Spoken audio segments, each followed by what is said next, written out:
Look, I come from a city, you hear signs when we sleep. Heaven sent, hands down, vibes so unique. They ain't play their part, so my part is play for keeps. Wide-eyed kid, but I never saw the... What is going on, everybody? Welcome back into Lock, Loaded, and Goated. I'm your host, Brandon Andrews. With me, as always, TP over there, Jeff Riddle Jr., and Jordan Elkins sitting in the old rocking chair. And we are the Lock, Loaded, and Goated crew, and we are back. We got a great show tonight. Josh is already in the house spamming. We love you, buddy. So what we're going to do is we're going to start off, and we're going to open this thing up. So we're going to open this thing up with our thoughts, like we always do. And to mix it up tonight, we're going to start with Jordan. Week 9 thoughts, buddy. How you feel? What are you feeling like? Week 9. Who would have thought that by week 9, the coaching carousel would be as crazy as it is? And just wait, it's going to get wilder. A lot of quality jobs, not many quality candidates. And those candidates that are already have a job somewhere. So that's going to open up a lot of can of worms here. Also, was really looking forward to this weekend back in August. And as things have played out, this went from being a blockbuster weekend of marquee games to it's going to be a tough one to find something to talk about. Yeah. Hey, Deez, what's up, brother? Just want to say hi, give you a shout out. Anyone that is in the chat and anyone that is here, if you can, please give us a like and a subscribe. It really will help us grow. We're going to try to push this out. Chad, what's up, brother? Hey, how's everybody doing? All right, Riddle, what do you think? Week 9. Yeah, nobody in the country wants to play Indiana. That I honestly, I don't think there's a team outside of maybe Ohio State that really thinks they match up well with Indiana. Shout out to Tarleton State. They're up to number 2 in the FCS rankings, only behind North Dakota State, sitting at 9-0. That loss for Army's looking better and better each week, and there is a new number 2 in the largest buyout race, and we'll get to that in a little bit. Ooh, yeah. Ooh, yeah. Like the title says, boys, Coaching Carousel is getting wacky and wild. Tony, thoughts? Yeah. Indiana, Ohio State, cream of the crop. These teams just keep beating the absolute shit out of everyone they play so far. Just a little shout out to Memphis, just solidifying that Tennessee is the best state for football. And what I learned is that any week is a good week to fire your head coach. Any week is a great week to fire your head coach, especially when you got deep pockets. All right, what's up, Deez? Thank you, brother, for being here. Thank you for coming in on Saturday. You ain't getting no $100. Chad, what's going on, brother? Michigan Matthew, welcome, everybody. We are going to jump right into it. So first thing we always do, guys, is we ask for a Riddle's riddle. So Riddle, go ahead. All right, so since the beginning of the BCS era, 1998, 17 times out of 27 chances a current SEC school has won the national championship. Of those 17 championships, 8 were perfect seasons. What 4 SEC schools have never had an undefeated season in their school's history? Oh, yeah. And I'll be honest, like, Riddle, you've had some good stumpy ones. And this one's, you know, it's not as bad. So he cut y'all a break this week because he's had some crazy ass ones. Okay, well, we're just going to jump right into it. We're going to rip this Band-Aid right off. All right, every week for like the past 4 weeks, we have had the coaching carousel as one of our topics. And lo and behold, every weekend rolls around and fucking college football does not disappoint us, and it keeps it right at the top. It's like the Indiana of topics. So anyway, long story short, Brian Kelly is the newest guy to be shown the unemployment line. And I saw the videos of him walking out Sunday morning looking pathetic and pitiful. And then I just wanted y'all to know, anybody that did watch those videos, who in the fuck is going to hide in a bush just to see pictures of Brian Kelly walking out of a fucking athletic department? I don't know who would have done that, but I guess God bless that guy. So anyway, long story short, Brian Kelly Hang He's on, the newest hang on. guy. Before we go into this real quick, I'm Yes. just going to repeat it. A lot of people said that the question froze on them. The gist of it is since the BCS era, 17 times out of 27 chances, a current SEC school has won the national championship. Of those 17 championships, 8 were perfect seasons. What 4 SEC schools have never had an undefeated season in their school's history? And just so everyone knows, to make this easy on Riddle, you have to have all 4 answers correct in one line Yes. with commas. We're not hillbillies. Well, we are, but we gotta have proper grammar at least. So make it easy on them. Make sure you got all 4, comma spaced out. That way, he can kind of tell. Or don't put spaces in there. Who gives a shit? Let them try to figure it out. Anyway, okay. So with that said, we were talking about Brian Kelly. So first thing I'm asking the group, this is going to be several point questions. So first thing I'm asking the group, because I saw this asked in other podcasts and we're going to ask it too. Out of all, let's say the big 3, because there are several jobs open, but of the big 3, which one is the premier job? I'm going to start with you, Tony. Premier job, Penn State, Florida, LSU. I mean, really, this is a tough one. It is. Because I just don't think that, I don't know, they don't have the history. Really, a lot of these schools don't. I mean, besides Penn State, but I don't look at Penn State anymore as like a place of destiny where you have to go. If I was going to give it to one, though, I probably would just say LSU because of the recent success that they have had, I guess, compared to Penn and Florida. And LSU, they're always a hotbed anyways when it comes to talent. They can bring in the talent. They did this offseason, had one of the better transfer portals out of any college team. But when you have a fraud at head coach who acts like he's from the bayou hunting gators and shit, it doesn't work out. So, yeah, I'd still probably say LSU if I was a guy who upcoming coach looking to upgrade, I'd probably go LSU. Yeah, okay. I mean, I feel you on that one. So, Riddle, who are you thinking is the premier job out of the 3?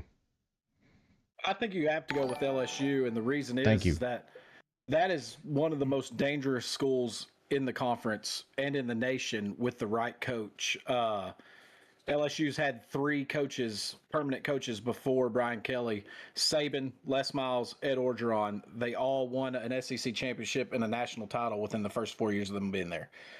Brian Kelly didn't do that, and he's got 0 championships, no SEC, no national, and he was shown the door for it. So I do think LSU, with the right coach, could be in the running every single year.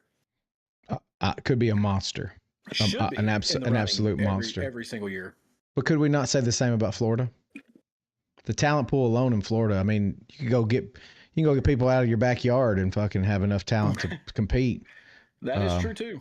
But again, this is a debate. Jordan, who do you got? Before today, and the breaking news from today, I would have said LSU, but now I'm going to go Florida. When you start getting the governor and state politics involved in coaching hires, and now, potential coaches don't know who am I answering to, the AD, the governor, hell, the governor's assistant, just the boosters. It could set a messy precedent down there that I just don't think any big coaches probably want a part of. So I'm going to go with Florida now. Yeah, and I'm going to go with Florida as well. Riddle, the news that we discussed earlier, the one we just, talked about. Mm-hmm. So anytime you have governors interfering with who I'm going to hire as a program, and then also both Penn State and LSU got rid of active winning coaches who had very, very, very good winning percentages at their universities to try something bigger and better. Not many coaches want to sign up for that. The only coaches that are going to do that are up and comers. So you're going to have to swing for the fences. I don't think you're getting a big splash. Like, I don't think you're getting Lane Kiffin unless you're willing to offer him $16 million guaranteed, the whole thing. But what do I know? What do I know? We'll see how it plays out. But again, I'm going to go Florida because I think Florida, at least out of everyone, they gave Sunbelt Billy more than enough chances. He didn't deliver, and they finally just said, you know what, it's time to move on. It's funny. Florida gave him everything that they Thank you, wouldn't Josh. give Dan Mullen. Oh, I And he know. absolutely shit the bed with it. And Dan Mullen was, oh my Lord, dude. Hindsight. Anyway, Yeah. but that goes back to the loyalty thing we talked about, because like I said, Dan Mullen, one of his last years there with Kyle Trask, he was in the running for an SEC title. And then, the very next year he's shown the door. So anyway, next question that we're going to ask, Tony. Hey, I just need to Go butt ahead. in real quick. Yes. Because I'm noticing a trend in the comments, and I've been looking. This is this is probably not going to show up on the camera, but this is 1960 Missouri. They went 11-0. So for everybody that keeps popping off with Missouri's in the chats, it's not them. Yeah. So, and I think, yeah. Okay. Anyway, so with that said, we have 3 big jobs available and Arkansas. We're not going to go into Arkansas. We leave them over there. They're trash. Still got good history. Not a bad school for someone that's up and coming.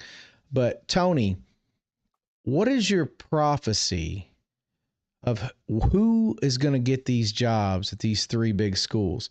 Even if you can't, even if you couldn't just name them and be specific, what do you think the outcome is? Do you think you're going to go out and get a Lane Kiffin at Florida, or are you thinking I don't know. I'm just curious to see what you think.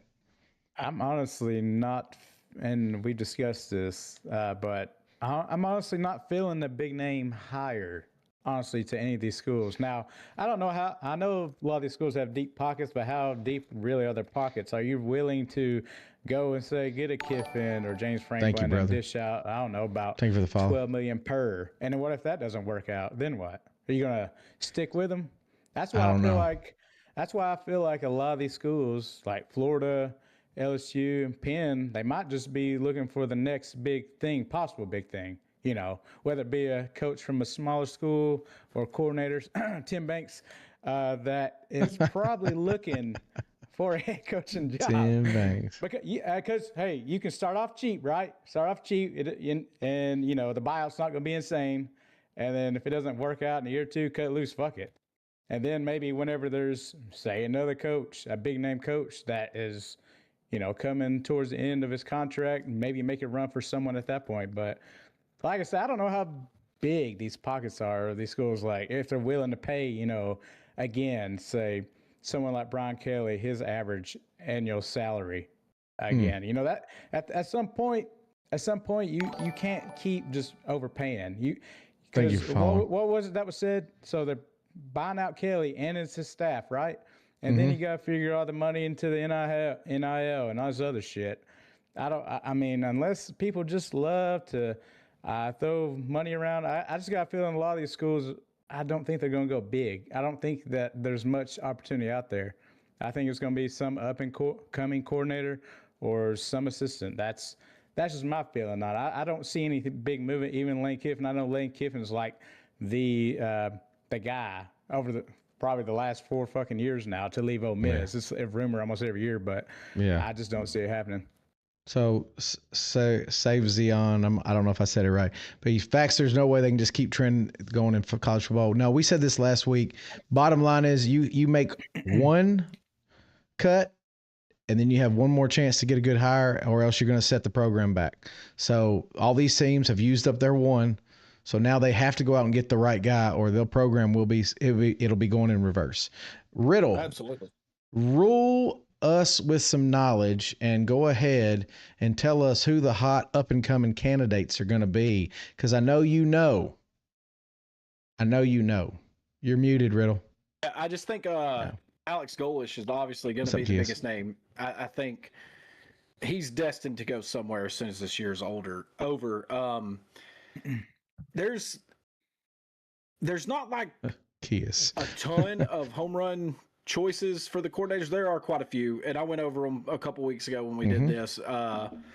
Georgia Tech's OC, I think, obviously Georgia's defense coordinator. Those guys will land jobs, but it'll be when they want them. They don't have to go anywhere.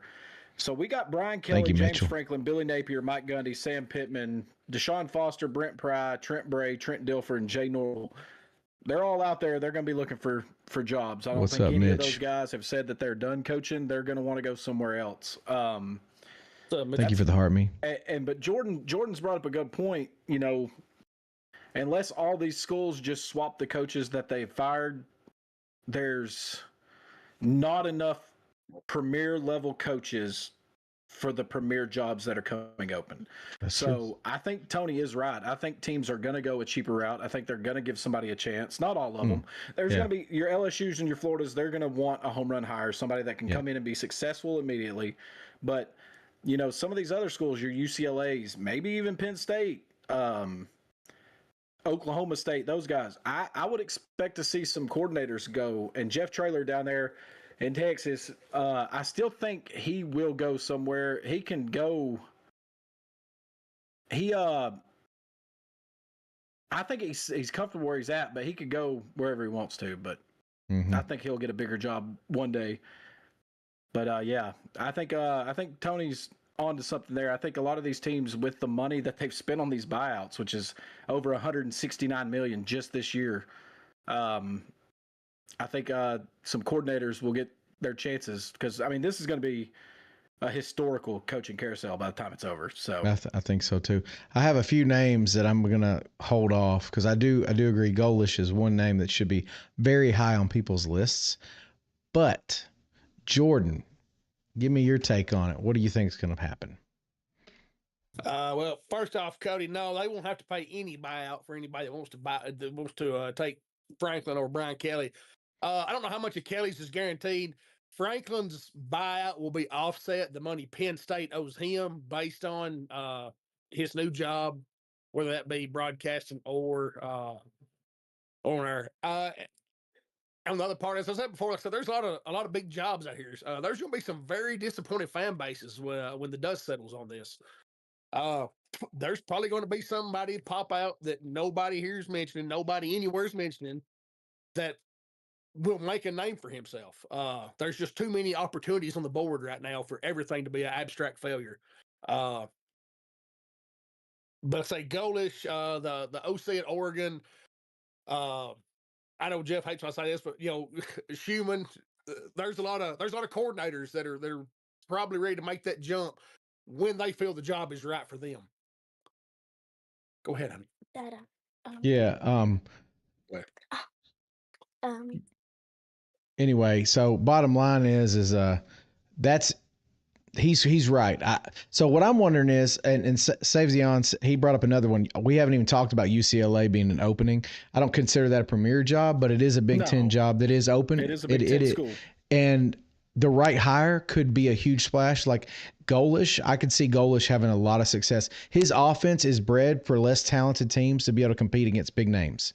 So I could see Golish. Oh, that's another good one. Yeah. Texas A&M. Yeah. I mean, with the success that they're having this year, especially on the offensive side of the football, he's a guy that could get poached easily. And it's if the school wants to take the shot on the OC or the DC or the coordinator that's never, you know, been a head coach. So, I mean, there's a lot of guys. Tony would pray that this happens, but Tim Banks is liable to get one of these smaller schools head coaching job and get his feet wet. Yeah. Well, and that's the thing, Riddle, because as coaches leave and move on, other jobs come open. I honestly could see Brian Kelly being a perfect fit for Penn State. He fits that mold. He fits that mold. He fits that style of football. He would be perfect up there where he did not fit LSU. He did not. I think James Franklin would be perfect at a place like Virginia Tech. It's a smaller school. No, Heupel's going there. Heupel's going there. And then, dude, can I just say this? I will buy everybody on this panel a bottle of bourbon if it happens. If Josh Heupel goes to Virginia Tech and then Tim Banks becomes head coach at the University of Tennessee, Knoxville, I will freaking scream it from the rooftops. Why would Josh shut up, because I was going to drop that hint later about what if Heupel leaves, or like say I mean. Heupel wants to make a lateral move. No. The only thing, let's say maybe North Dakota State say, hey, we're going to go Division I. We want you to build this program. Maybe because that's where he's from, to build the first Division I team in his home state. It's not going to happen. But I mean, a No. weird scenario. But then Tim Banks wound up with a head job. Tony, I was Oh, going to ask Tony my God, what would dude. his future entail if Tim Banks was the head coach at the University of Tennessee. Kia says Ellerby to Penn. I'm going to ask you one more name that hasn't been brought up that I think is going to be very high on everyone's radar by the end of the year. Oh, Kias, please. Brent Key. I think he's going to be on people's names. Very comfortable. I do. Yeah. I think he's very comfortable where he's at. He's in a Power 4 conference. Yep. And he has built Georgia Tech. They're in the driver's seat. All they have to do is win, and they're in the driver's seat in the ACC. And we can say no. Who would have thought over the last 20 years that Georgia Tech would be the front runner in the ACC right now? Not me. He's very comfortable where he's at, and if Georgia Tech's smart, they're going to give him a little bit more money to try to keep him. Or you're right, he probably will take a job somewhere else. But he says Alex gets the call to Tennessee if hype leaves. And remember, I can see that. That'd work. You know, we keep talking about all these home run hires. It doesn't have to fucking always be a home run hire. I mean, like we brought up Judge Heupel. Heupel wasn't considered a home run hit. I mean, that's why Mike I Elko. do like Golish. Well, Golish, I guess, would be considered a home run hit, but now he would wasn't be even considered a home run hit. Yeah. Media was skeptical of it. Fans were too, I remember. But I mean, look how it's turned out. So you don't always have to go after that big name. The big name doesn't always fucking work. Yeah, I think honestly, Summerall is going to LSU. That's if I had to put money on it, and you said bet the house note, I'd say Summerall. So just because I feel like he's in the backyard, he knows that area, and I think from what I hear, they all like him. But then again, when the governor gets involved with the search, it's not quite that simple. So honestly, I think there's something to the fact that Ed Orgeron goes on a podcast or interview. That was interesting. I'd happily go back to the LSU job. Just let me know. I'll get my pickup truck. I'll be there today. And then the governor comes out and says the AD will not be in any decision making for this head coaching job. We're taking no chance on that. That's so funny. Troy, if you get that autograph, just make sure he writes it out to his number one hater. Please. Number one hater. Number one hater. Although Tony is not alone anymore. He's found other Tim Bank haters in the world. Yes, and he is no longer sitting on this mountain by himself. It took a while, but damn. I got us there. I got us there. Tony will die on a hill. He'll be like, motherfucker, your dick don't work. It might take 50 years for it not to work, but by God, he'll say, I told you. Anyway. I've been saying it though for like 5 years. I agree. So anyway, we're going to move on. So what we did last week is we talked about Power 4 conference preseason predictions and where we stood, and we were okay. Now we're going to the group of 5 conference standings, or group of 6, and versus our preseason predictions, and they are not as good. They're not as good. So well, they might be a little bit better. At least most of us have a team still in the running. So what I'm going to do, Riddle, is I'm going to call out the conference. You're going to tell me. Okay, go ahead. If Bobo goes to Florida, it'd be the greatest gift ever. Yeah. He said, and Kane Womack to LSU. Well, hell, have at it, brother. Anyway, so dream big. Yeah, that's a win-win. Anyway, long story short, Riddle, I'm going to tell you conference. You tell us who we picked, and then Tony, just like last time, we're starting with you. You get one opportunity to switch your pick. If hindsight's 2020, you get one opportunity. Let's see where we're at. American Conference, Riddle. Who were our picks? Hang on, I'm replying to Chad in the chat. American Conference. Me, Tony, and Brandon had Tulane, and Jordan had Memphis. Okay. Oh, Memphis, what you know? Yeah. Tony. Just so you know, Tony, Navy's first at 5-0, Tulane's 3-0, Memphis 3-1. That's I was going to say 3 right there. Yeah, I'm still sticking with my Tulane. I think the last time we did this, I said I'm sticking with them because I said they still have a shot. 6-1 and 3-0 conference, so they still have a shot. I can't change now. Shit. So I'm sticking with Tulane. Saban's not going back. You can keep dreaming. It's not happening. Riddle, you staying or going? So Memphis and Tulane still have to play. That's going to be a big game. Navy still has to play all the top teams in the conference. I don't think Navy's going to survive that. So that it really is going to come down to that Memphis-Tulane game. And I think I mean, I'm going to stick with Tulane. I'm not going to change my preseason pick, because if they do end up winning it, that looks great. But if I was putting money down right now, that Memphis team's playing really good football. I know they had the slip up against That UAB. Tulane game is in the Liberty Bowl. Yep. And I strange things happen in rivalry games. We talk about it all the time, but I would change it to Memphis if I had to put money on it, but I'm going to stick with Tulane. Yeah, I'm gonna stick to. I'm just gonna hold. Not saying Memphis is a really good pick, and I want to jump on the bandwagon, but hell, we might as well stay with what we know, and we'll see what Summerall's made of. Jordan, I assume you're staying. I don't know how to say his name, but yeah, we're covering that Navy North Texas game here in just a little bit. Yeah, we're Chad about to said cover Tony that. just gave Tulane the kiss of death. Yeah. They're doing good right now. But you know what? But hey, the good news is nobody cares. Nobody cares about Tulane having the kiss of death. Nobody, except for maybe 30,000 people somewhere. Okay, Riddle. Let's see here. Let's go down this list. Conference USA. So Conference USA, me, Tony, and Brandon took Liberty. Yeah, that's not happening. And Jordan took Western Kentucky. Liberty is only one game out of that conference lead, so they still have a chance. I don't either, but yeah, it's not happening. But they are 3-4 overall. Yeah. Oh, do you split it up? Save Zion? Okay, Chad, appreciate it. They're about like my weekly spread picks, 3 and 4. Okay. Except 2 and 3. So Riddle, we'll start with you. Who are you going with? I watched Kennesaw State play last night and was praying for that cover. And if it wasn't for a wide receiver screen where the knee went down, probably wouldn't have got that cover. I'm liking what I see out of Kennesaw State. Jacksonville State's playing MTSU right now. Western Kentucky, you can never count them out. I do like Jordan's pick there.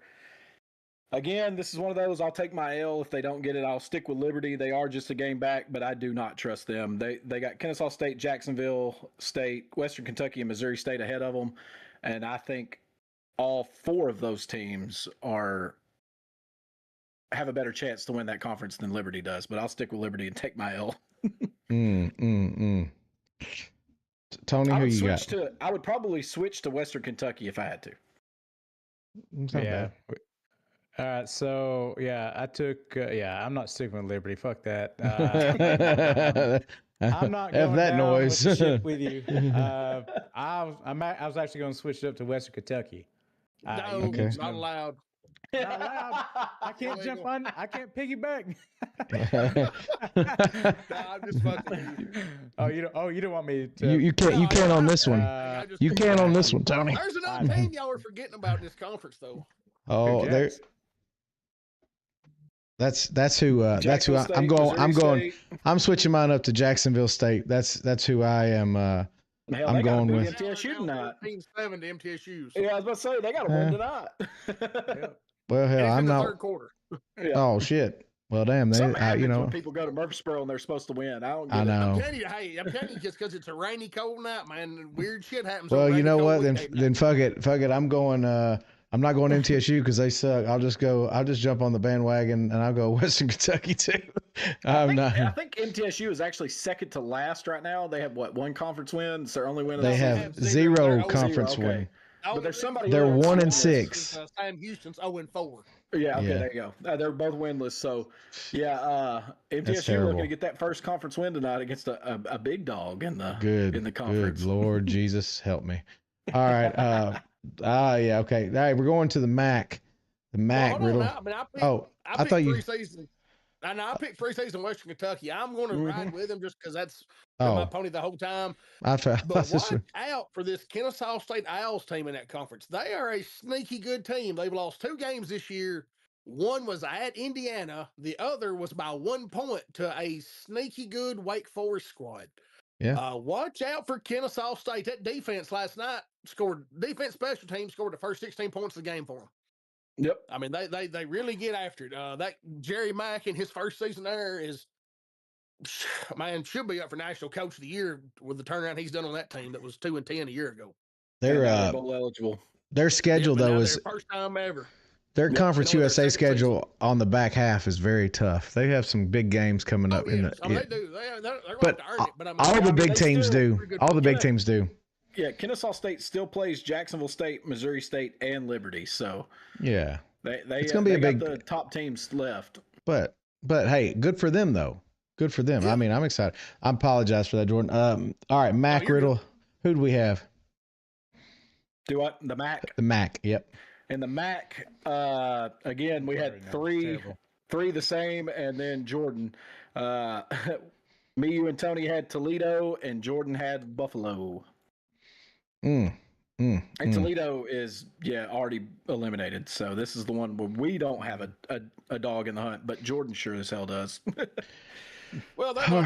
I mean, they're 2-2 in conference. They're not. Right, but you got Miami, Ohio at 4-0 with 4 or 5 weeks left. So the likelihood of Toledo backdooring their way in is unlikely. Yeah. Yeah. Okay. All right. Well, Jordan, who do you have? Are you staying or going? I've got Buffalo. I'm riding it out off of them now. Man, you're just too damn good for your own good. You know what? Tony, who you got? I'm a switch, obviously, not sticking with Toledo. I'm going to go with Central Michigan, and they have a big game this Saturday against Western Michigan. I got them winning that one. That'll be an eliminator game. Both of those are 3-1. So let's go Central. Yeah, Central okay. Mich. Riddle, what are you thinking? That Miami, Ohio team has actually looked pretty good, and they are a spread covering machine. Yeah. 5-3 overall. I like that Miami, Ohio team. I think they have as good a shot as anybody in that conference to win that conference, and I've got to get the hell off the Toledo wagon because we all do. About a 2% chance to get that one. Okay. Hey, we didn't pick the Independents, did we? No. I mean, whoa! Hey, you laugh right now. Notre Dame is 5-2. Yeah, and those Joe Fagnano-led Connecticut Huskies are 5-3. But they're not in the conference. So how do you have a conference champion if you're not in the conference? Notre Dame plays nobody the rest of the year unless Navy continues winning, and that's next week. So has everyone picked this one? Because I'm changing mine. I'm going with the Ohio Bobcats. That is who I'm going. They're 3-1. For whatever reason, they always have Miami of Ohio's number. It seems like they always have their number, and that's who's in number one. And I mean, they're right there in it. Buffalo's right there in it. A lot of these teams have to play each other though at the back half. I'm sorry, I was looking at the numbers here. Buffalo, out of the teams that still have a shot, Buffalo has the most points allowed in conference play. So. Yeah, but it depends on who they played. Depends on who they played, Jordan. In conference play. Okay, I'm sorry. I didn't see in conference play. Yeah, in conference play. Yeah, okay. But I mean, this is a guess. It's a crapshoot. The MAC is always it's a fun league. School. It's a fun league. Look, hey, maybe it's going to be November next week. Tuesday night MAC's will be back. Oh, yeah. All right. Well, we're going to move on to the Mountain West. Mountain West. Tony, we're going to start with you. Oh, I'm sorry, Riddle. Who do we have? I apologize. I've got to swear up here. Me, Tony, and Jordan had Boise State. And Brandon, you took UNLV. Anybody going to change outside of Brandon? I'm not. No, I got to do it. And I mean, Boise State, San Diego State, that's the top two teams right now that are undefeated. They play on 11-15 next week. So, wow. You know what? One, San Diego State, though, they're undefeated, but they still have to play Hawaii, Boise State, and New Mexico. That's three of the top teams in that conference. San Diego State's got a hell of a defense. Yeah, hey, you know what? I'm jumping. But they still have to play the top end of the conference, and Boise State has to play San Diego State. So that's it. UNLV, they're not all the way out of it, but Boise State would have to lose twice. So I have to jump off the bandwagon. I'll go San Diego State because their defense, they're only allowing 34 points in 3 games of conference play. That's admirable, and we'll see how they do. I mean, yeah, it's well, I mean, they beat California 34-0. They lost to Washington State 36-13, but they played Colorado State 45-24. Nevada. Hey, Tony, I'll stay. Over on the purple said he wants you to go to the Auburn game and wear orange and blue. Oh, dude. Come on, Tony. Come on, Tony. Help us out, bro. Hey, we'll be off that weekend, Tony, for a small all right. So I'm good. Riddle insisted that we did this one, but this is the Pac-2 championship. Go ahead, matter, even Riddle. Go ahead and get our picks out there. So this is the first one that we were actually split right down the middle. Brandon, me and you had Washington State, and we're looking good. Tony and Jordan had Oregon State. Washington's 4-4, 0-0 in the conference. Oregon State is 1-7, 0-0 in the conference. These teams two-way tie for first. These teams play twice over the next 4 weeks. So, and all you got Pac-2. All you got to do is win once, and it's a push. All right. Anyway, it comes down to overall record, and then Washington State's going to win anyway. Yeah, so. it's over then. Are they co-champions? Yeah. Well, yeah, and then everybody wins. So. Is anyone changing their picks on this? I'm not. Yeah, I am. Why? It's terrible. Goober, man. Hey, Kia said he will buy your ticket, Tony. He'll buy your ticket. So much better. Lord, they hurting, bro. They are hurting, bro.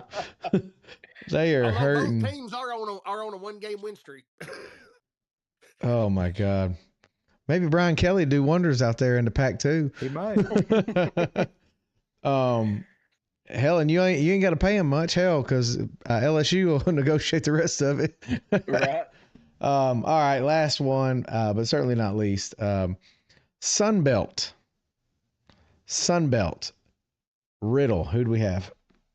So in the Sunbelt, me, Brandon, and Tony took James Madison. Yeah. Jordan took Texas State. Well, yeah, Jordan, you're fucked. 3 seasons, Texas State, I think, had the 4th shortest odds to win that conference. Yeah. And they've yet to win a conference game. But anyway, who are you switching to? You know what? That game's, It's a tough I one. want to make this fun. So I'm not going James Madison like everybody else. You know what? I'm a believer. Give me Southern Miss. That's a good pick. Good pick. That's a good pick. Southern Miss is undefeated in conference play, as is Troy. They will face off the last week of the season, likely with a spot in that championship game on the line. I could see Southern Miss winning that, to be fair. I really could. So that'll be intriguing. Good pick, Jordan. Tony, are you going to stay with James Madison, or do you want to go with Texas State? I'm not. No, I'm not. I'm sticking with my pick. That's what I do. All right. That's the Tim Banks of picks right there.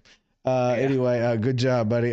Riddle, I assume you're staying too. So we'll move on. Well, I'm going to stay, and I just want to say that the Sun Belt is one of the last ones that still has the East and the West, where you have to win your division to play in the conference championship. Goal, Jeff. Okay, well, we're making progress for the sake of progress. And I like it. We cut you off. I just going to update you. Oh, no, you're fine. And right now, Southern Miss is 4-0, and Troy is 4-0 in the West. And I think James Madison's going to win the East, and James Madison's going to win that conference. But, hey, I think James Madison, Southern Miss is a real possibility. But I think... Yeah, I think James Madison wins it. I just don't want it to... Southern Miss... I'm not going to just jump on the wagon. So James Madison and Coastal Carolina, and then Southern Miss and Troy play each other on 11/29, which will basically determine the East and the West in that conference. Some craziness. I'm asking a question about James Madison, because obviously as a program they're doing phenomenal program. So at what point does James Madison start scheduling all the big names, out of conference opponents it can, to try to gain notoriety and potentially, build that brand? I think this is, correct me if I'm wrong, but this is the first year that they're postseason eligible after jumping up to Division I, correct? They've been on like a 2-year ban. Yeah, I think it was 2 years. And they would have won. Right, and they would have won the conference. They would have hands down won the conference each of the last 2 years. Hell, I think you take a couple years, win your conference a couple times, and then if you want to test yourself, but win your conference first. This is what I was going to ask. Do you take the chance and test yourself, or do you pull the Navy route and just go all a bunch of slobs and go undefeated and get the group of 6 automatic bid and get that playoff money? Navy's got to beat Notre Dame, or they will not be anything because their strength of schedule. Yeah, I just meant like James Madison. You know, But if it wasn't for that Notre Dame game, him, we could see some triple option playoffs. Oh my Lord. All right. So we're gonna move on. So this is an easy one. This is just for fun. This is the hot take of the night. So easy money, guaranteed playoff predictions. I want to know, of the teams in the top 25, which ones are you betting the bank on, Tony, are going to be in the playoffs come playoff selection Sunday? Like one team or what? Multiple. Give me 3 teams that are guaranteed right now they're going to be in the playoff. Well, most likely Ohio State. Indiana. And let's see, just thinking top of my head. Probably. Hell, it's probably gonna be Bama. Dang. Don't put that juju on me. Don't put that juju on me. God damn. All right. Yes. Now, thank you for following. Now, Riddle, you can't pick those 3 teams. Oh, I done went through all this. Hang on. All right. Yeah, I know you did. Okay. Well, okay, go ahead. So these are my locks, and Locks. it's just Big Ten and SEC. This is barring craziness, obviously, Okay. because I think Ohio State, Indiana, and Oregon are locks from the Big Ten. They don't really play anybody else the rest of the way. Indiana and Ohio State will play in the Big Ten championship game. The loser of that's still getting in.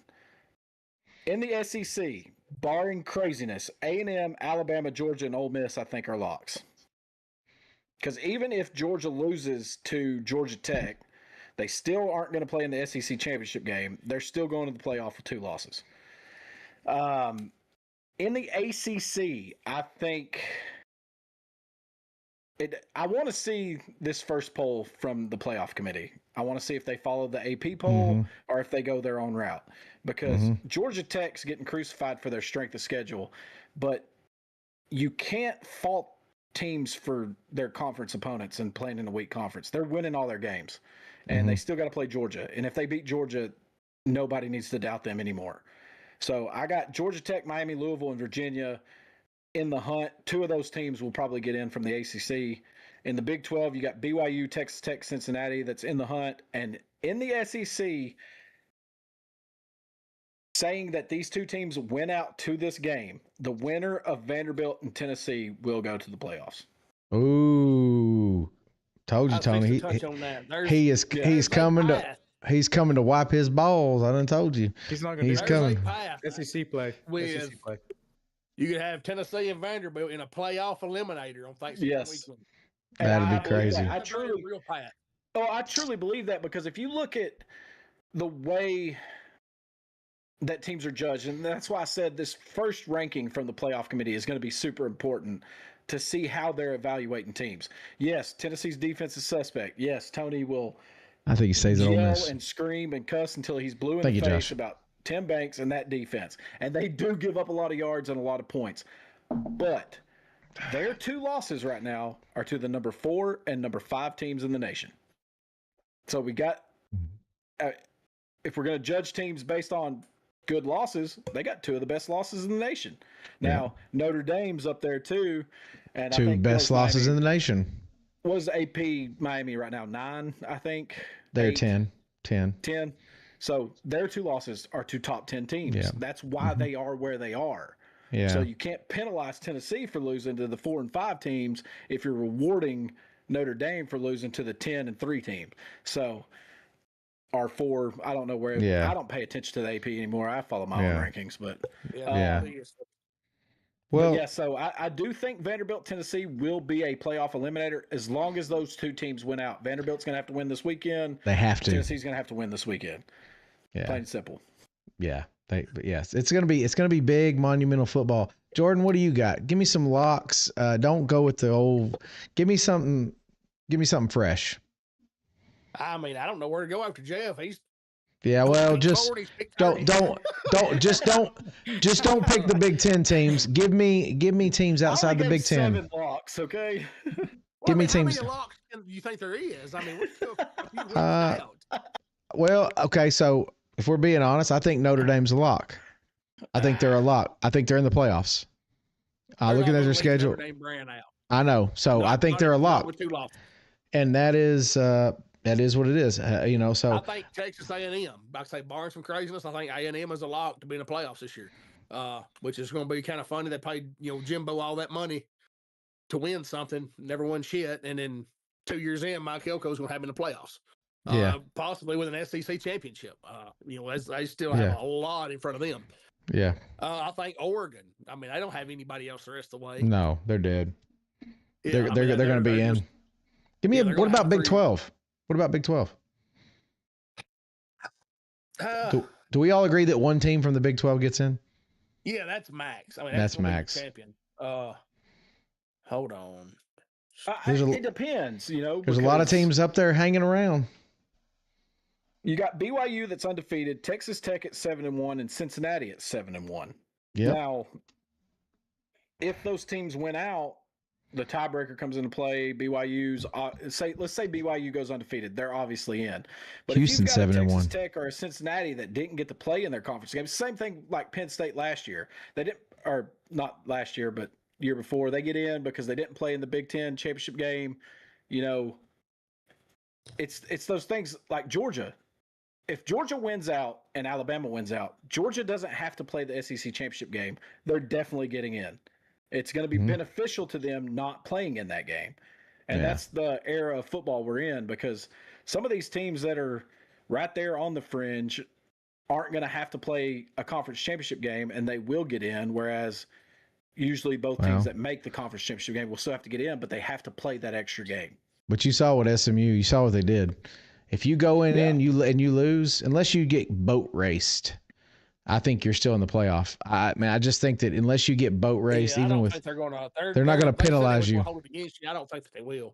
I don't think so after last year. It's just interesting because let's say Georgia Tech for some reason loses to Georgia and then they lose to Miami. Well, then they lose to Miami. They have 2 losses with that schedule strength. And then where do you put them? Because they're at 8 right now. But then that's where I say this playoff committee will get criticized if they're rewarding Notre Dame for their 2 top 10 losses, but then penalizing Georgia Tech for their 2 top 10 losses. I agree. You can't have it both ways, and that's the problem with this system. Go back to the fucking computers. I never thought I'd say that wholeheartedly, but I am now. It's pretty close. I mean, the computers are still pretty close to. So how do we feel? So Ole Miss is in. I mean, they're in, right? Right now, they're in. South Carolina, Citadel, Florida, and Mississippi State. Loaded, and they're 7-1 right now. And they survived it. I mean, they're in. Yeah. I mean, it's going to be interesting, guys. The Egg Bowl, just absolutely crap in the bed. I mean, well, the Egg Bowl, Mississippi State has been competitive in their losses, and like we go back to the rivalry game thing, anything can happen. And that Mississippi State team is well improved from last year. I mean, they're right there to yes, they are to knock somebody off. So if Ole Miss were to lose that game, they will probably be penalized pretty big for it. But it's getting crowded. A catastrophe. Yes, it really is this year. It's getting crowded. It's crowded because the deal is like it's all about who you lost to. So let's say Tennessee wins out and they beat Vandy, right? They finish 10-2, but Alabama trips up against Texas A&M. You got Ole Miss sitting there with 1 loss. You got Georgia with 1 loss. It's getting crowded for the SEC. It's getting real crowded up there, and who's gonna get kicked out to let Tennessee in? It's getting now. I told you I think if 10-2 Tennessee team gets in, but who's gonna get left out? That's the question, and it's not up to us. But yeah, I agree with Tony. He'll be staying at Ole Miss. I think Lane Kiffin's there for the long haul. Well, and like I say, in that scenario, without you'd have Alabama with a heads-up win.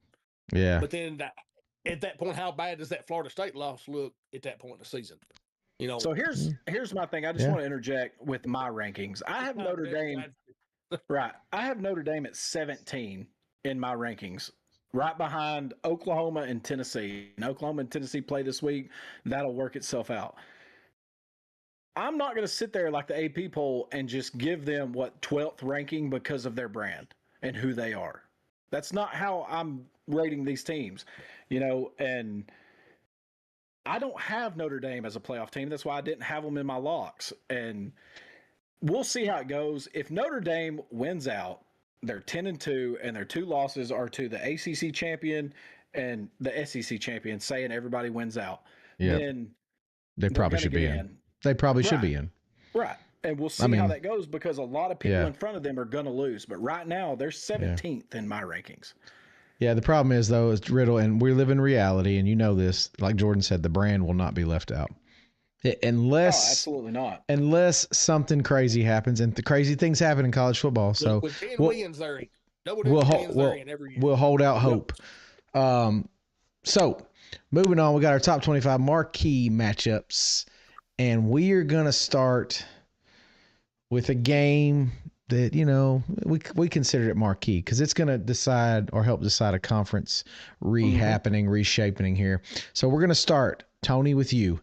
Navy at North Texas. Go ahead and sell with the shipment. Yeah. I'm about to sell y'all this. Navy been really good this year. A really good offense. Blitz. They can score. Roll Tide. They can run the ball because that's what they do. I believe North Texas, though, they should also score a lot of points themselves through the air. Navy, they're kind of weak in the secondary there. But I'm going to go back to an Army game that North Texas played earlier this year, and they struggled. They hung on to win that one by 8. This Navy's offense is a lot better than that Army's offense. And this was a tough one for me, but I'm going to take Navy and the 6.5 dog. All right. Okay. Riddle. Oh, motherfucker. This is a huge matchup in the American Conference, like you said, Brandon. This 60% of the time, every time. Yeah, this is an eliminator for North Texas because they do have an L. They have a 1 in that L column. So, but Blake Horvath is having another great year. He's got 1,877 total yards and 19 touchdowns. I think the key for Navy, and this would be crazy to think about, but it does happen. They've got Notre Dame next week. Can't be looking ahead to Notre Dame. That's true, Big Hunt. That's good. That's true. I could tell by the way he was going with that I was on the wrong side of this one. But I'm not. Yeah, I'm not going to change it. But the key is for Navy is to pay attention to this game. Win your conference first. That's what matters. Worry about Notre Dame next week. Don't look ahead. North Texas gave up 63 points to USF.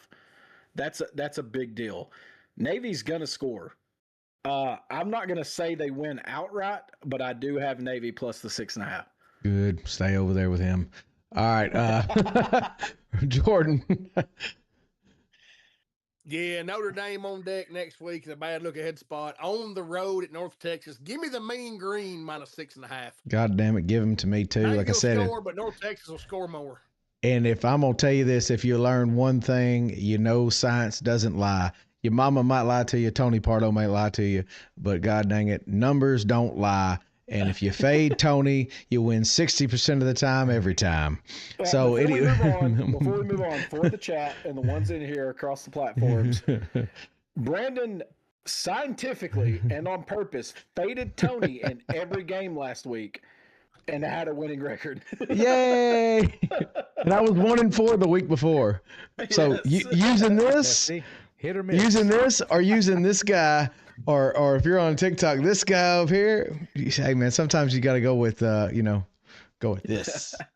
All right. So moving on, this is a good one. I think this is this. Yet, Jeff.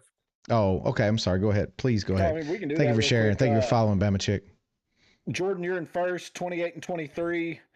I'm in second, 27 and 24. Brandon's 26 and 25 in third place. Remember, this is all against the spread. 3 of us have a winning record. And then Tony has a 17 and 34 record, hitting 33%. Boy, oh boy. 60% of the time, every time. 20, boys. Here we go. So, Riddle, we start with you. Number 13, Texas Tech at Kansas State plus 7.5. So I texted y'all earlier this week and said keep an eye on this game.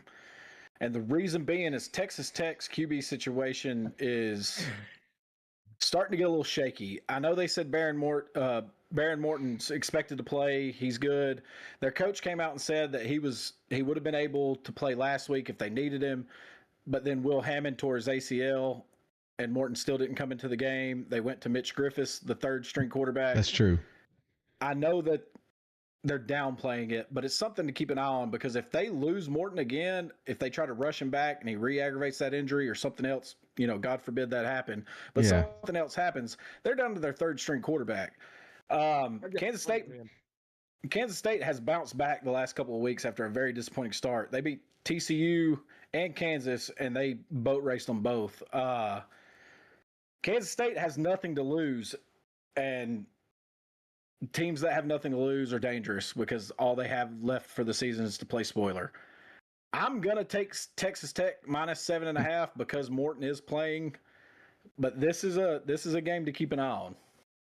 Okay. All right. Jordan.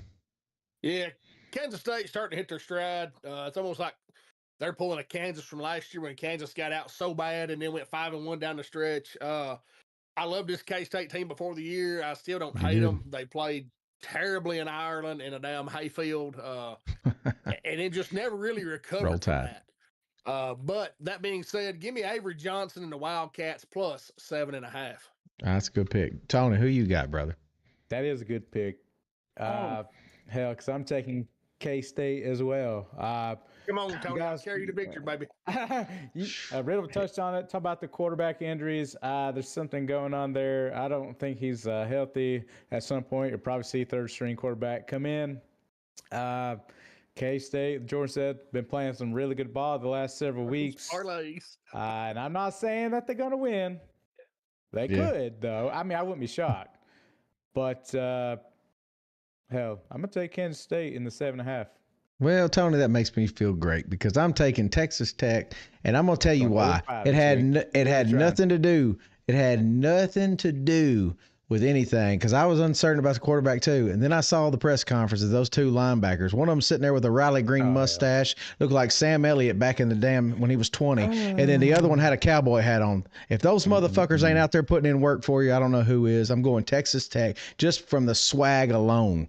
Motherfucker looks like Brokeback Mountain. Them motherfuckers 8 seconds, buddy. They're gonna ride that bull till they die or it dies. One or the other. They're riding their bulls, all right. Anyway, all right. Number 9, Vandy at 20, Texas. We have it at 1.5 for Texas, and I want to know, Jordan, who you going with? I got insider in this one. Hook 'em horns. Give me Texas at home. Okay. Tony. Yep, I'm fading Vandy this week. Didn't even touch him and the others. I think their luck's running out. It's going to. Don't care what anyone says. Diego Pavia. That's right, Big Hunt. Absolute dog shit SEC play. Unless they think that their defense is going to manhandle Texas in this one at home and the run game is going to keep doing what they're doing. What's up, Diggle? I have a hard time believing it's going to happen like 3 straight games in a row. Now, I do think this will be a somewhat low-scoring game. I think Arch Manning I haven't looked, but I thought he was questionable. But I don't know if that really even matters because it's not like he's played all that well as it is. But I think Texas can do enough to get this pretty much this win here, this cover. This should be a cover at home. It's really a statement game for them.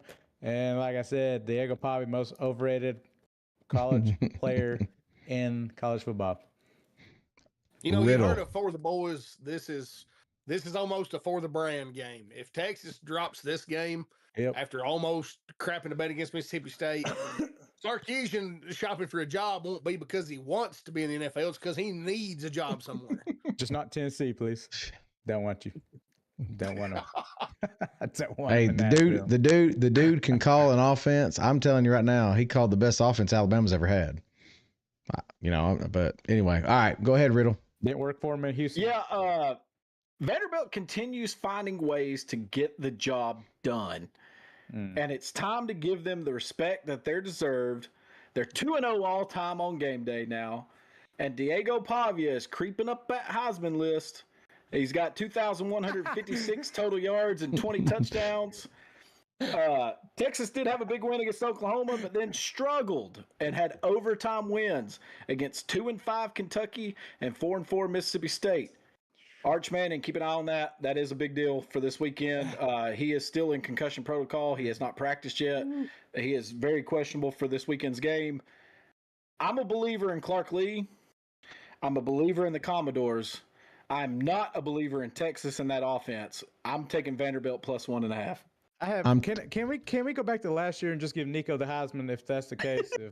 if Diego Pavia is a Heisman candidate, can we just go back in time? I put that in my notes for this but Tony, you're exactly right. You're exactly right because Nico. I put that in my notes for this right here. Nico was just as effective as Pavia has been. Jesus Christ. Anyway, I'm gonna tell you this. The difference is Pavia's a winner. And he's carrying that team. Hell, Nico went to the playoffs last year. Dylan Sampson carried that team, not Nico. So here's the deal. First off, Texas. I put that in there just for you, Tony. Texas. I'm going Texas.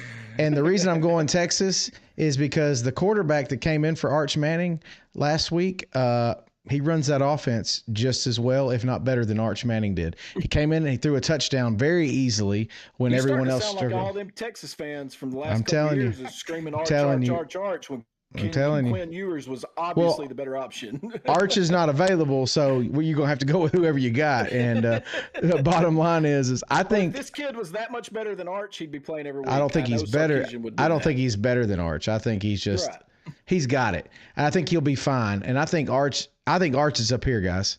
I don't think it has anything to do with his talent. I think that name's carrying a lot of weight for him right now. Because I don't know if you noticed, but Pro Football Focus, they put out an article. Arch is still graded as the number one QB. Now, that's based on overall metrics and grades and how they like mechanics, fundamentals, stuff that we can't really, break down it very easily. But I don't see that because, like I said, on the field matters.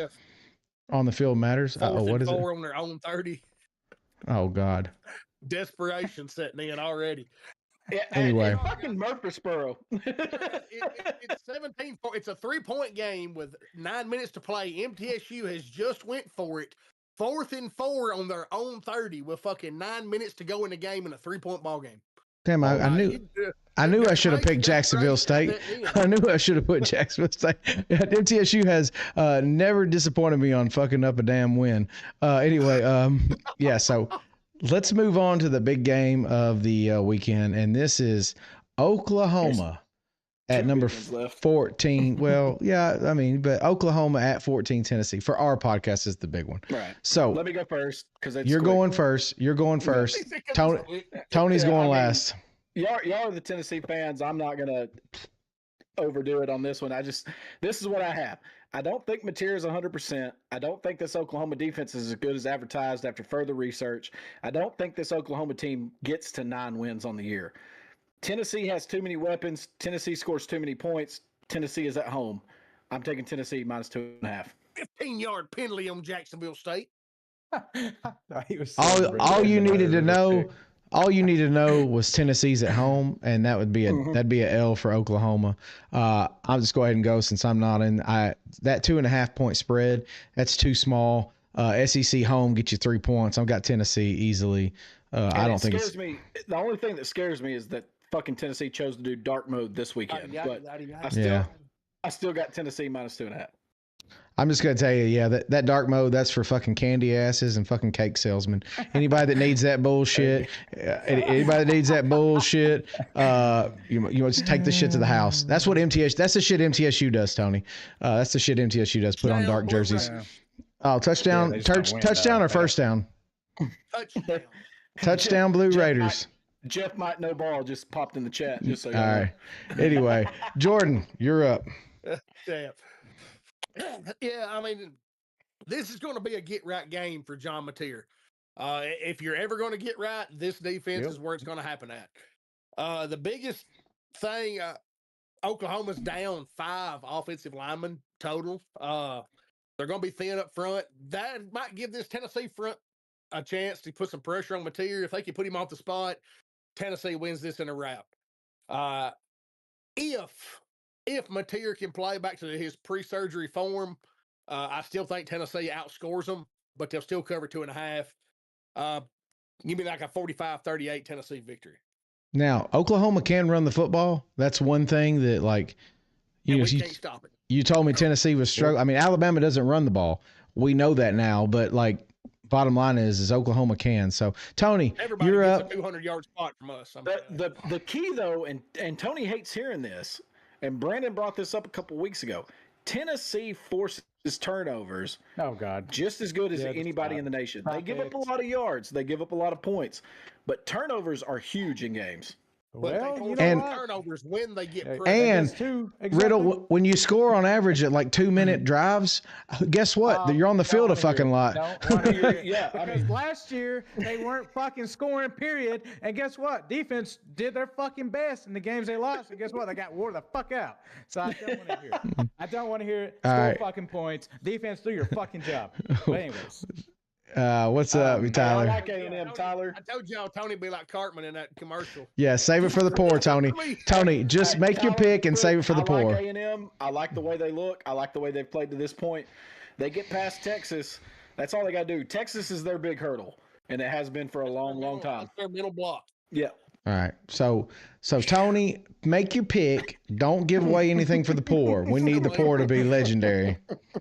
Well, you know, I don't know where I never know where I'm going with the poor, anyways. So, well, just Big Hunt said you're pre-gaming for the poor already. Might have to have a fan code of conduct meeting after this.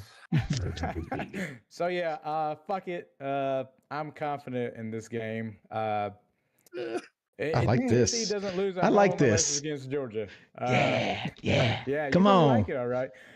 And I'm going against the Sharps bitch asses for this week. The Sharps had Oklahoma at +3, but I don't give a fuck because I have a hard time because of +3. It's almost like saying that they're going to win. I have a hard time believing it. I think they're going to struggle. You see what Riddle brought it up Saturday about how they struggle against Ole Miss. Similar type style offense. Oklahoma got their ass exposed. Yes, they did. They got that ass exposed. We already know about Tennessee's flaws, so we don't got to talk about it. But I think Tennessee's going to... Bill never caught him out. Oh, shit. Bill Saver told him if he wasn't pulling for the Dodgers, he hated America. That's true. That's true. Full of Japanese and Hispanics and South Americans. What's that matter? What's that matter? Anyways, but so yeah, I think Oklahoma's defense. Dodgers isn't getting what it's ass cracked raped up to right be, now. Even though stats, But we just got the stats the week before were saying otherwise. Well, they got exposed when the high-powered offense went up against that defense at home. By the way, they were home. Now they're going up against another fast-paced, high-scoring offense. I think Aguilar's about to feast again in SEC play, unlike that fucking loser up in Nashville. Nice to meet you. Shit. Hell, he's gonna be eating like it's Thanksgiving. Give me a Tennessee Roll and Tide. fucking 2.5. I got this. All right, good. All right, so we all picked that game. We can finally calm down. We can all take a Valium and calm down. Number 17, Cincinnati at 24, Utah. Tony, you was on such a fucking roll. Just go ahead. Yeah, my heart rate got up. Go ahead and give me this Gotta pick. calm down. Go ahead and give me this pick so we all know who to fade. Yeah. All right. So now you Peace might out, not- Bama Chick. No, I'm gonna take fucking Utah in this 9.5. I don't give a shit. Might seem a little high. Since he's gonna be without their star running back, that's kind of a big blow to them. Evan Pryor, which I believe is Terrell Pryor's brother. That's big considering the Utah. They're a really good defense, really good against the run. I'm just gonna say it was a good season for Cincy, but that's where it's gonna fucking stop. So yeah, give me Utah 9.5 at home. Riddle. Yeah, to quote Jordan, Utah is coming off giving an ass whipping of biblical proportions to Colorado last week. It was biblical. 53-7, and if you haven't seen the stat, family Bible that sits on your coffee table, that's you write things like this down because it may never happen again. 3 points by halftime. If you haven't seen the stats for that game, go look at them. When we say biblical proportions, we mean it. It was incredible. We stayed up and watched it. We were live Saturday till halftime on that one, but it was insane. Cincinnati is a very good football team. They're very much improved. I had them as my most improved team. They've won 7 in a row, but the problem is they've only had 2 true road games, and it was against Kansas and Oklahoma State, who are combined 5-11. We will see what they're made of this weekend. This Utah defense isn't playing around. I mean, they're good, plain and simple. Utah's given up 100 less yards per game, and they've already had tests against Texas Tech and BYU. I'm taking Utah minus 9.5. Jordan. Yeah, y'all pretty much covered it. I'm going with the Utes 9.5 at home. Give me Utah. Well, we got a clean sweep. I'm going Utah as well. Now, knowing that you agreed with Tony on 2 of your picks. I just want you to know that. Yeah, I know. Not good. No, sorry, 3 of your picks are. Well, the deal is yeah, I proved science last. I'm going back with up here, and but bottom line is like, you know, Utah. I mean, yeah, like you said, they play defense. They do good things. They're starting to come along. Tennessee's a no-brainer. And the Texas is kind of a pick 'em, and I just think being at home in the SEC is a hard road to hoe. So that's it. You are absolutely correct. You are 100% correct. Yeah, that was at halftime. So and Utah had something close to 400 in the first half. So that's gonna do it for this part of the show. And another thing on that game, real quick. You froze up, Riddle. Refocuses. Yeah. Utah has to win this game. Like, if they lose this game, they have no chance in the Big 12. They have to win this weekend. So that's another motivation thing that plays into it. Yeah, motivation. So, Riddle, give us the answer to the riddle, because so no point in carrying over. Go ahead. We did get some correct answers.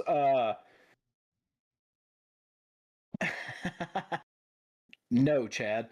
But the reason for this riddle is because of who Georgia plays this weekend. Throwing a little shade.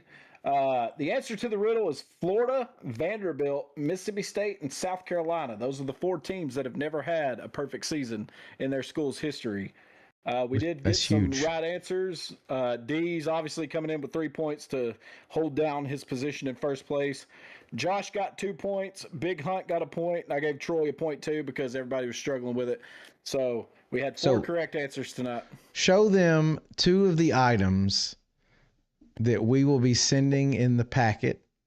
Yeah, and these aren't the only 2 items, but no, you'll be getting the Lock, Loaded, and Goated mini helmet as part of the package. There's 2 of those up there. And then you'll also be getting a signed football from all of us at Lock, Loaded, and Goated as a full-size football with our logo on it. Yeah, that's badass. There will be other things in the package, but the winner of the trivia, and then we still got 4 or 5 weeks left of trivia. So if you're behind these right now, Rose should get Deeze's points. Oh shit. Daniel Wilson with the comment of the night. I don't even think Deeze is in here to defend himself. I think he just came in for the trivia at this point. But if you are behind right now, you still got time. With what happened tonight, 15. Deeze is going to be at 18. Big Hunt will go to 13 points. Josh will have 11. And Troy will have 6. And that's the top 4. So we may. Hey, we're gonna talk about it. We may have opportunities for some bonus points. We're gonna have a conversation and see. I think we got some ideas, but we'll see. I don't want to make it unfair. So, but anyway, good stuff there, Riddle. As always, the questions are good. Go ahead. Google that too. He won't be able to Google this. He won't be able to, if we do what we talked about, Riddle, he won't be able to Google this. There's no way. And you'll have to remind me off. We will. Which one is the terrible picker, and why is it Tony? Okay, It's hang on, Tony. let me cover this. It's Let me Tony. cover this. So, Tyler, we're picking against the spread this year. Last year, we picked just straight up, and Hunter's laptop. we picked straight up last year, and we all did very, very well straight up. So we wanted to change it up. Jordan wanted to change it up. He's the betting guy. He wanted to go against the spread this year. We agreed to go against the spread. We're picking 5 games every week. If there's a top 25 matchup, we have to pick it. But it's against the spread, which is a lot tougher. And right now, Jordan is in first place at 28-23, which that's making money. I'm 27-24, and Jordan, correct me if I'm wrong, I believe I'm making money. What percentage is that? I can't do it on top of my head, but What is the winning percentage to make money? 2.4 is break even. 62.4? 52.4 is break even. Oh, yeah, I'm over that. Brandon is actually 26-25. He's right there at that mark. I think he's breaking even right now. It's a game either way. Tyler, I want you to listen closely here. Tony Pardo is 17-34 against the spread. He's the only person not over 500, and he's not even close. Hell, he can't finish 500 if he got them all right. So Tyler, last week for just because I love y'all, I went and I faded Tony in every pick, and I ended up 3-2.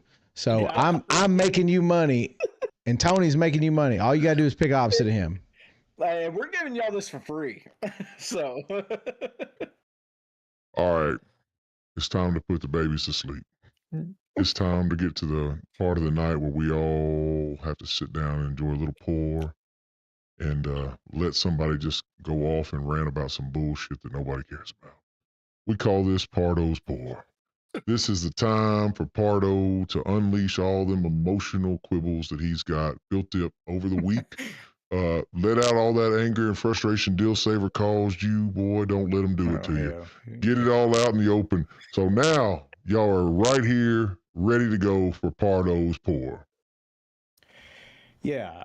All right. So, yeah, you guys know me. You've been here a few times. I'm sure you've seen my little rants I do.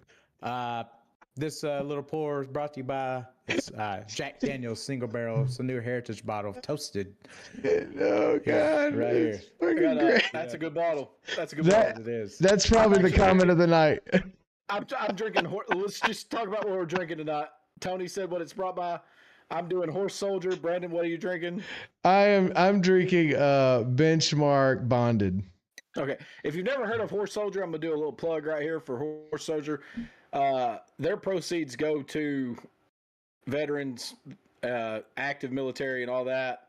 It's a good brand. That really cool bottle. Not the highest proof, but I'm drinking it tonight. And before you go on, Tony, let's go ahead and do our plug. Let's go ahead and do our plug for our affiliate. We have Josh in the comment section, the chat section. He does a golf podcast 2 times a week. Bunker. From the bunker every week with another guy who you've heard mentioned on this show quite a bit. He was actually featured last week. So if you can, guys, go give them a like and a follow. If you like golf, they're putting content out all the time, some really good content, and they've been very supportive of this channel. So we always want to try to support those that support us. So we appreciate Josh and Dees, and we would love for you to go like and follow their channal and tune into them for some great golf content. Tony, And please one more proceed. thing. Hang on. One more thing. Yes. Oh yeah. This Sunday, we are going out and filming content with From the Bunker with Josh and Dees. It's going to be Locked, Loaded, and Goated versus From the Bunker in a one-on-one golf match. It's going to be Josh versus Tony, and there will be a lot of content coming, so keep an eye out for that. All right, now go ahead, Brandon. Go ahead, Tony. All right, so we already touched on Tennessee game. About had a heart attack there, so I'm not going to talk about that one now. I got most of that bullshit out. But something that popped up last couple days ago, Brandon's trying to get me fucking gaslight. He's trying to gaslight me. I know what he's doing, but it has made waves on social media about apparently. Josh fucking Heupel going to fucking LSU. First off, just shut the fuck up. Stop it. Anybody that believes this shit, just stop. There's no reason for Heupel to go to fucking LSU at all. No ties, no nothing. What's he gonna do? Is he gonna be another fake gump like Brian Kelly was being? I mean, he doesn't fit that shit. Let's start off here. Just a little hot board. Literally just given an extension through 2030. Is he gonna buy himself out? Tennessee, he's building something here. He's already said he's building success here. Yeah, I know coaches say one thing or another, but there's no fucking reason he's gonna go to LSU. Hell, he's already stole a couple players from LSU over this past summer. So, Yeah. And not only that, you got strong leadership at Tennessee. What the fuck does LSU got going for them with their AD? Their AD doesn't know what the fuck he's doing. Hell, you're the AD down there is the guy who gives Brian Kelly all this fucking money, all this money, pays for assistants. Hell, he's running the LSU program besides baseball into the fucking trash can. That's why he's living down there. And literally, there's no fucking there's no interest from Heupel. Heupel's never said one time that, you know how Kiffin's out here, he's playing the field. Kiffin's doing this shit. Kiffin won't come out and say something like, he's not interested in all this other shit. That's not Heupel. Heupel's not doing this shit. And what's more funny is, since Tennessee's so fucking irrelevant, but boy, you motherfuckers want our coach. That's fucking hilarious. I see this shit all over social media and Twitter. Have some fools try to tell me that Tennessee's irrelevant right now. Of course, that's a bunch of dumbassery right there. You're going to say that because we're literally relevant, unlike LSU. LSU, outside of maybe Burrow, I guess they're still riding that nutsack of that championship back in, 2019 or 20? LSU hadn't ever recovered from that ass whooping in 2022. Exactly. So let's just stop, because a lot of you motherfuckers hate on Tennessee all the time, and I see LSU people do it all the fucking time too. And they're lucky they don't fucking play us every year, because there's a good chance over the last 4 years, they don't fucking beat us. Thank you, Tyler. But, so yeah, let's just stop the bullshit. You're not even a legit source. People that just, like I was saying the other day, they're speaking all this fucking hot air. It's just hot air. There's nothing to it. So go find you a little golden rough, whatever, because apparently every hire LSU makes is just the best thing ever. You stupid fucks fired Ed Orgeron and should just kept him. I mean, hell, what was Kelly's record? 34-14? And I do get it. 34-15. 34-15. And I do get it. Did he deserve to be fired based off his record? No. But that's not the times we live in now, because you stupid fucks hired him off these unworldly expectations, thinking this fraud was going to lead you to a national fucking championship. You should have fucking known better. You should have fucking known better. You should have seen where he fucking came from, where he was coaching, and what he did. The one moment he had his time to shine, got his ass reamed out by Alabama in championship game. Other than that, nothing special. So go find now. There is one guy on the staff, and I've already hinted at. Now, if you motherfuckers want a Tennessee Vol that's on the staff, go after Tim Banks. Really good defense coordinator. He'll coach your program to success. You'll have a top 5 defense that creates all these turnovers, but you might give up 30 points, because apparently that's today's standard when it comes to good defenses. So you can have Tim Banks, but you're not fucking getting Josh Heupel. So go ahead, be disappointed, because you're probably going to be disappointed this fucking offseason with whoever LSU does decide to hire. It's not going to be who you think it is or should be. It's probably going to be, like we mentioned, some coordinator that's wanting a job, wanting to, get his name out there, showcase his abilities to coach. It's not going to be Josh Heupel. So that's all I want to say. I didn't want to get too worked up over this, because I really thought I was about to get pissed off talking about the Oklahoma-Tennessee game. That's all I got to say. Fuck that shit.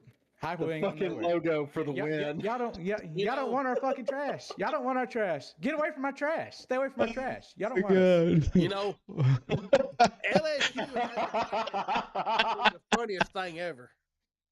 Oh shit, I Tony! I'm seeing the TikTok live. We love you, buddy. or any of the other lines, but there was a logo that was put on during that is absolutely Chad, fantastic. Chad and Big Hunt threw out some ideas, and so now you got Billy the Goat in a bathtub drinking a bottle of bourbon. Jordan. Big Hunt. I've had the same opinion about Tim Banks. Hold on, here. Since Hypo brought him on the staff. I don't like him. He fucking sucks as a coordinator. I even said it last year. Hang on, Jordan. Before never showed up in big fucking games. They never do, and now they don't show up at all. So fuck it. He's gotta go. He gotta go. Send you a message. I'll get here in a minute. And you know what they say? LSU has a chance to do the funniest thing ever. Yes. Because outside of Notre Dame, who was always riding on the coattails to have success off of Brian Kelly recruits. Yeah. I think Jeff knows where he's headed. I was looking at something else. Sorry, what did you say? I said LSU has a chance to do the funniest thing ever with this coaching hire. I said, because there was one guy who was always, waiting in the wings, just following Brian Kelly stop to stop. Oh, yeah, Butch. Yes, sir, Lloyd.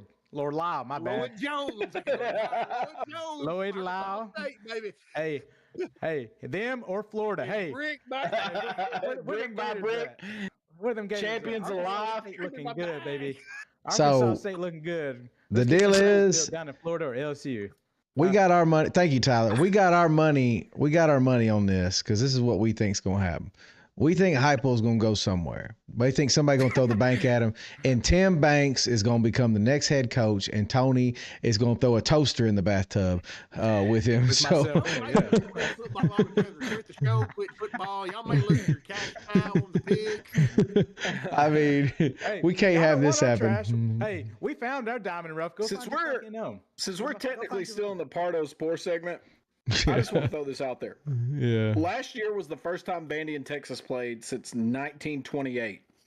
Overall, Vandy has a 8-4-1 lead in that series all time. Oh, hell. Good for them. Do not. Too bad Tulane has more SEC championships. See you, Josh. Vandy. Do not count out. Vandy, Tony. No, I'm counting them Respect out. the name.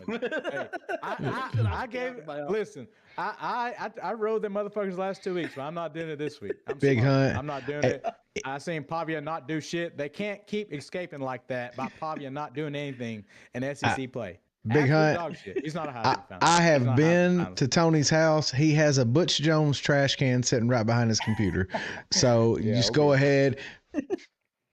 That was the greatest moments in the history of Tennessee when they start throwing up trash cans.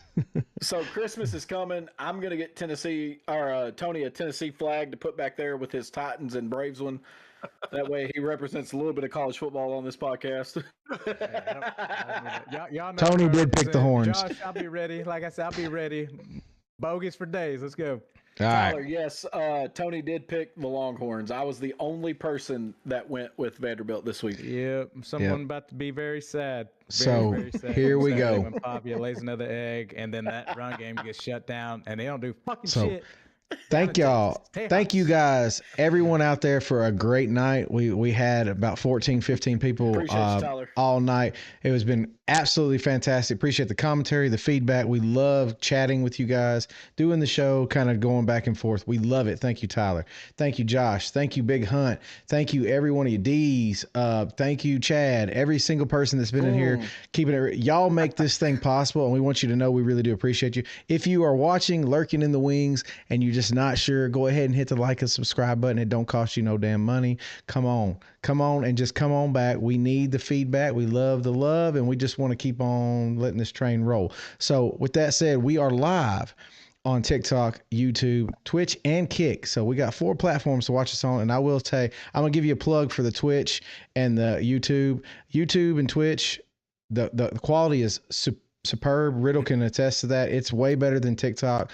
But for those of y'all that like TikTok, that's why we do it, because a lot of feedback, a lot of comments come through, and it does look, we do appreciate that. So we're also via podcast form, and we need everybody to go like and subscribe over there. We are on Amazon Music, Apple Podcasts, and Spotify. So we're trying to build that up because, like I said, we want to try to take this thing to the next level. We want to be the next Josh Pate. But It's going to take time. It's going to take work from other people. So, and that's y'all, and that's y'all support. So we appreciate y'all again. That's going to do it for all of us at Lock, Loaded, and Goated, guys. We'll see you all on Saturday night. Peace. So y'all. See y'all.